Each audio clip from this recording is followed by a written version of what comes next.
Chapter 16. What happened about the statues? "What an extraordinary place," cried Lucy. "All those stone animals and people too. It's like a museum." "Hush," said Susan. "Aslan's doing something." He was indeed. He had bounded up to the stone lion and breathed on him. Then, without waiting a moment, he whisked around, almost as if he'd been a cat chasing its tail, and breathed also on the stone dwarf, which, as you remember, was standing a few feet from the lion with his back to it. Then he pounced on a tall stone dryad which stood beyond the dwarf, turned rapidly aside to deal with a stone rabbit on its right, and rushed on to two centaurs. But at that moment, Lucy said, "Oh, Susan, look at the lion." I expect you've seen someone put a lighted match to a bit of newspaper which is propped up in a grate against an unlit fire, and for a second nothing seems to have happened. And then you notice a tiny streak of flame creeping along the edge of the newspaper. It was like that now. For a second after Aslan had breathed upon him, the stone lion looked just the same. Then a tiny streak of gold began to run along his white marble back. Then it spread. Then the color seemed to lick all over him as a flame licks all over a bit of paper. Then, while his hindquarters were still obviously stone, the lion shook his mane, and all the heavy stone folds rippled into living hair.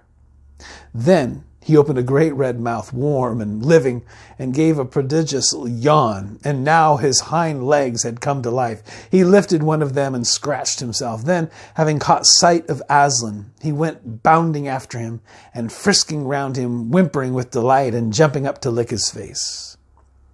Of course, the children's eyes turned to follow the lion, but the sight they saw was so wonderful that they soon forgot about him. Everywhere the statues were coming to life. The courtyard looked no longer like a museum. It looked more like a zoo. Creatures were running after Aslan and dancing round him till he was almost hidden in the crowd. Instead of all that deadly white, the courtyard was now a blaze of colors. Glossy chestnut sides of centaurs, indigo horns of unicorns, dazzling plumage of birds, reddy brown of foxes, dogs, and satyrs, yellow stockings and crimson hoods of dwarves, and the birch girls in silver, and the beech girls in fresh, transparent green, and the larch girls in green so bright that it was almost yellow. And instead of the deadly science, the whole place rang with the happy sound of roarings, brayings, yelpings, barkings, squealings, cooings, neighings, stampings, shouts, hurrahs, songs, and laughter. "Oh," said Susan in a different tone. "Look, is it safe?" Lucy looked and saw that Aslan had just breathed on the feet of a stone giant. "It's all right," shouted Aslan joyously. "Once the feet are put right, all the rest of him will follow." "That wasn't exactly what I meant," whispered Susan to Lucy. But it was too late to do anything about it now, even if Aslan would have listened to her. The change was already creeping up the giant's legs. Now he was moving his feet. A moment later, he lifted the club off his shoulder, rubbed his eyes, and said, "Bless me! I must have been asleep now. Where's that dratted little witch that was running around on the ground? Somewhere just by my feet it was." But then everyone had shouted up to him to explain what had really happened. And when the giant had put his hand to his ear and got them to repeat it all again so that at last he understood, then he bowed down till his head was no further off than the top of a haystack and touched his cap repeatedly to Aslan, beaming all over his honest, ugly face. Giants of any sort are now so rare in England, and so few giants are good-tempered that 10 to 1 you've never met a giant when his face is beaming. It's a sight well worth looking at. "Now for the inside of the house," said Aslan. "Look alive, everyone, upstairs and downstairs and in my lady's chamber. Leave no corner unsearched. You never know where some poor prisoner may be concealed." And into the interior they all rushed, and for several minutes the whole of that dark, horrible, fusty old castle echoed with the opening of windows and with everyone's voices crying out at once, "Don't forget the dungeons! Give us a hand with this door! Here's another little winding stair! Oh, and I say, here's a poor kangaroo! Call Aslan! Whew! How it smells in here! Look out for trapdoors! Up here!" There were a whole lot more on the landing. But the best of all was when Lucy came rushing upstairs, shouting out, "Aslan, Aslan, I've found Mr. Tumnus! Oh, do come quick!" A moment later, Lucy and the little fawn were holding each other by both hands and dancing around and round for joy. The little chap was none for the worse, having been a statue, and was of course very interested in all that she had to tell him. But at last the ransacking of the witch's fortress was ended. The whole castle stood empty, with every door open and every window open, and light and the sweet spring air flooding into all the dark and evil places which needed them so badly.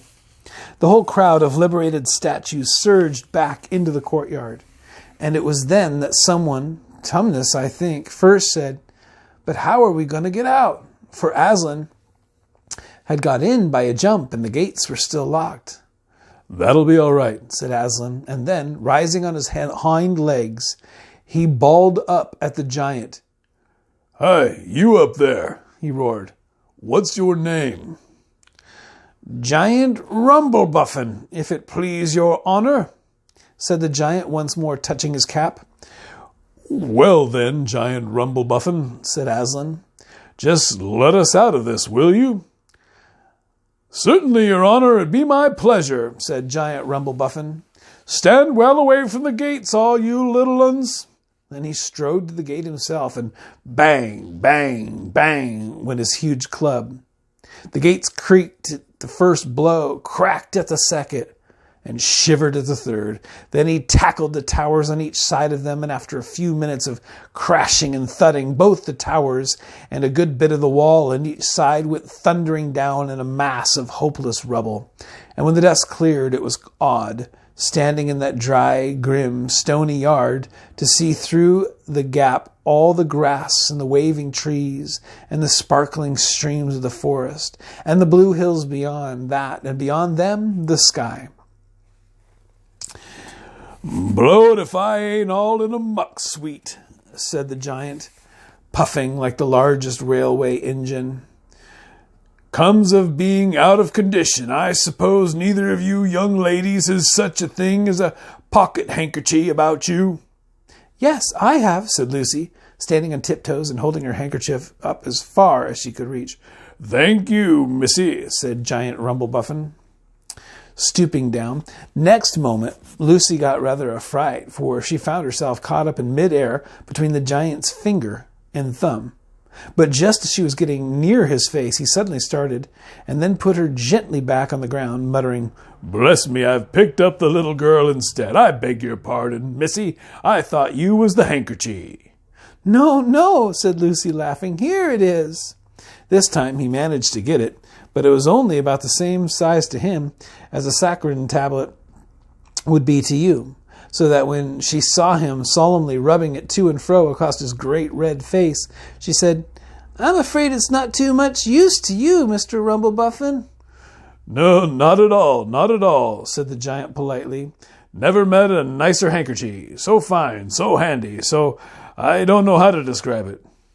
"What a nice giant he is," said Lucy to Mr. Tumnus. "Oh, yes," replied the fawn. All the Biffins always were. One of the most respected of all the giant families in Narnia. Not very clever, perhaps. I never knew a giant that was. But an old family with traditions, you know. If he'd been the other sort, she'd never have turned him to stone. At this point, Aslan clapped his paws together and called for silence. "Our day's work is not over," he said. "And if the witch is to be finally defeated before bedtime, we must find the battle at once." "And join in, I hope, sir," added the largest of the centaurs. "Of course," said Aslan. "And now, those who can't keep up, that is, children, dwarves, and small animals, must ride on the backs of those who can, that is, lions, centaurs, unicorns, horses, giants, and eagles. Those who are good with their noses must come in the front with us lions to smell out where the battle is. Look lively and sort yourselves." And with a great deal of bustle and cheering, they did. The most pleased of the lot was the other lion, who kept running about everywhere, pretending to be very busy, but really in order to say to everyone he'd met, "Did you hear what he said? Us lions?" That means him and me. Us lions. That's what I like about Aslan.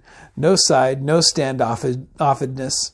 Us lions. That meant him and me. At least, he went on saying this until Aslan had loaded him up with the 3 dwarves, 1 dryad, 2 rabbits, and a hedgehog. That steadied him a bit. When all were ready, it was a big sheepdog who actually helped Aslan most by getting them sorted into proper order. They set out through the gap in the castle wall.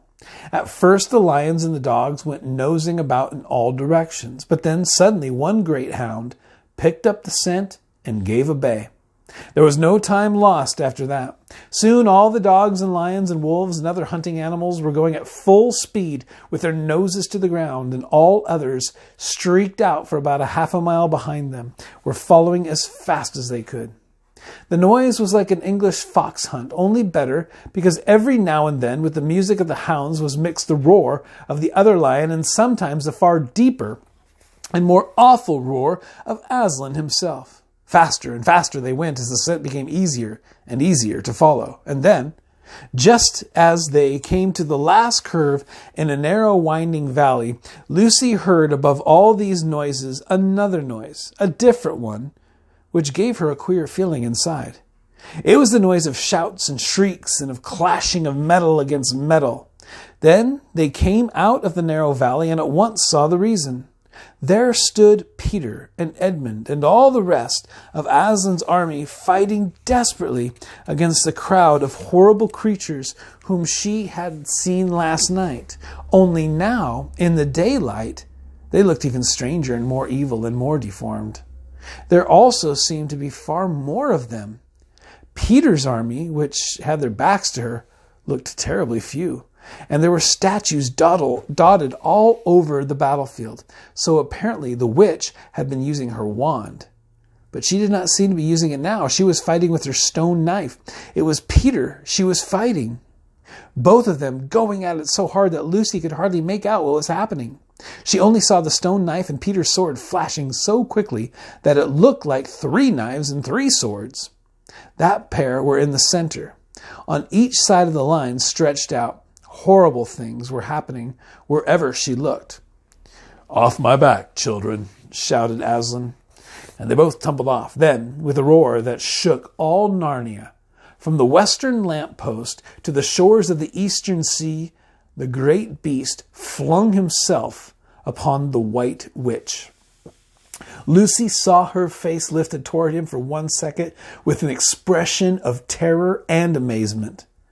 Then lion and witch had rolled over together, but with the witch underneath, and at the same moment all warlike creatures whom Aslan had led from the witch's house rushed madly on the enemy lines, dwarves with their battle axes, dogs with their teeth, the giant with his club, and his feet also crushed dozens of foes. Unicorns with their horns, centaurs with their swords and hooves, and Peter's tired army cheered, and the newcomers roared, and the enemy squealed and gibbered till the wood re-echoed the din of that onset.